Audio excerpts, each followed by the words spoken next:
नेपाल से एक न्यूज़ है।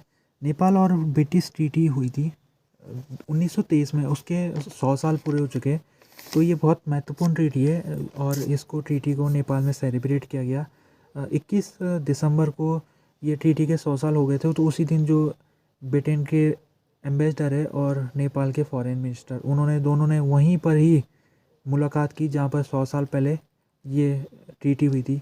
तो ये जो ट्रीटी है इसको ब्रिटेन और नेपाल में 100 साल पहले इसको साइन किया था और इसमें बहुत महत्वपूर्ण नेपाल के लिए मानी जाती है ट्रीटी, क्योंकि नेपाल को 1923 के ट्रीटी में उसको इंडिपेंडेंस देश घोषित कर दिया गया था।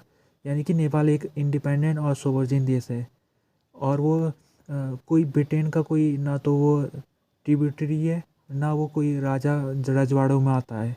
वो एक स्वतंत्र देश है। तो नेपाल के लिए एक बहुत महत्वपूर्ण ये उपलब्धि थी। और अगर बात की जाए तो नेपाल और ब्रिटेन के जो संबंध है वो 1816 में ट्रीटी ऑफ सगोली जो हुई थी उसके तहत नेपाल और ब्रिटेन की लड़ाई हुई थी। तो ट्रीटी जब लड़ाई ख़त्म होने के बाद साइन की गई थी तो नेपाल से उसका 2/3 क्षेत्र को ब्रिटेन ने ले लिया था, यानी कि ब्रिटिश इंडिया में मिला दिया गया था। तो वो जो ट्रीटी थी उसको नेपाल और ब्रिटेन का जो फाउंडेशन है उसको मानी जाती है ये जो ट्रीटी ऑफ सगोली है। और 1816 में ये ट्रीटी साइन की गई थी। उससे 1816 से लेकर 1923 तक की अभी तक एक कन्फ्यूजन की स्थिति थी कि जो ब्रिटेन और नेपाल के संबंध क्या है, क्या नेपाल एक स्वतंत्र देश है या फिर वो ब्रिटेन का कोई एक ट्रिब्यूटरी है। तो आखिरकार 1923 में ये जो ट्रीटी हुई है जिसको अभी 100 साल हो गए, तो वो ट्रीटी में उसको कंफर्म कर दिया गया कि ब्रिटेन जो ये नेपाल है ये एक सोवरजिन देश है और इंडिपेंडेंस देश है। और ये ब्रिटेन के साथ ये जो संबंध इसके है वो बिल्कुल एक जैसे सोवरजिन देश के होते हैं वैसी संबंध नेपाल और ब्रिटेन के आपस में है। तो इससे क्लियर हो गया था कि ये जो नेपाल है वो स्वतंत्र देश है और वो ना तो ट्रिब्यूटरी है ना वो राजे रजवाड़े में आता है।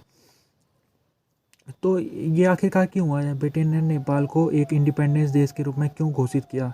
उसकी वजह ये है कि जब फर्स्ट वर्ल्ड वार चला था तो 20,000 से ज़्यादा जो नेपाली सिपाही है वो ब्रिटेन की सेना में उन्होंने सर्विस दी थी। तो लगता है कि ब्रिटेन नेपाल से खुश हो गया था और काफ़ी महत्वपूर्ण ये भूमिका रही थी नेपाली सैनिकों की। तो इसी के चलते जो ब्रिटेन है उसने नेपाल को एक इंडिपेंडेंट देश का दर्जा दे दिया था।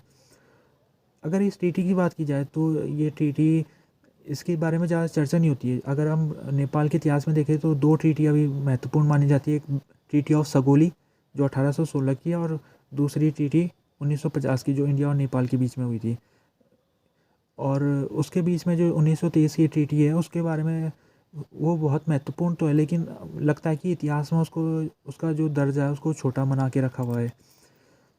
तो अभी 100 साल कंप्लीट हो गए इस ट्रीटी को और इसको सेलिब्रेट किया गया नेपाल में।